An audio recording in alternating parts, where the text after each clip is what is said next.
faut les remercier quand même tous d'avoir répondu présent et surtout d'avoir répondu présent quand on leur a demandé, avant même d'avoir fini la phrase. On a plus dû demander et je pense qu'aujourd'hui, il y en a même qui sont un petit peu fâchés ou tristes de ne pas être là avec nous.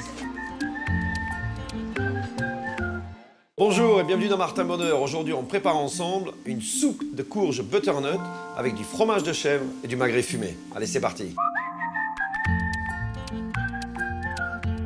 Les ingrédients pour la recette du jour. On a une belle courge butternut, on a des pousses d'épinards, de l'huile d'olive, du vinaigre, des croûtons, un oignon, 50 g de fromage de chèvre et quelques tranches de magret fumé. Et bien sûr, pour la cuisson, on a ici un peu plus qu'un demi-litre de bouillon de poule.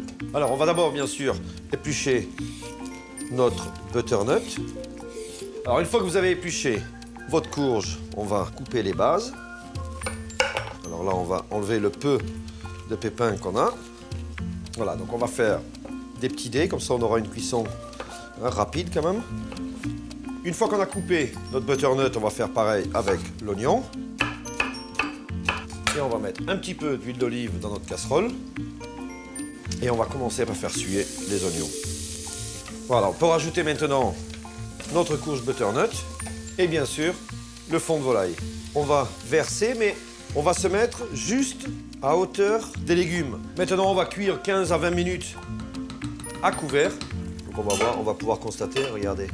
On met sur le bord de la casserole et puis avec la fourchette, hop. Donc là, on est cuit. On va pouvoir mettre ça directement dans notre blender. Prudence quand vous mixez des légumes chauds. On met bien le couvercle toujours sur son blender. On maintient toujours le petit bouchon et on commence bien sûr tout doucement et on accélère. Voilà, on a une belle consistance, on a un bon assaisonnement. On va maintenant verser notre soupe et vous allez voir que la consistance est, vous avez vu, hein? Alors on va mettre nos petites feuilles de pousses d'épinards. Alors on les met à cru dedans, d'abord parce que ça se mange cru aussi. Et surtout, parce que c'est au moment où on va le mélanger qu'on va simplement en fait les ramollir. Hein. On met nos petits croûtons. Tranche de magret.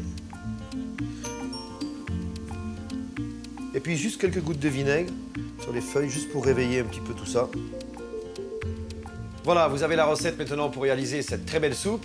N'oubliez pas que certains sont dans le besoin. Remplissez ce panier et pour ce faire, allez sur le site croixrouge.be et aidez les personnes nécessiteuses à aussi manger une bonne soupe. Bon appétit!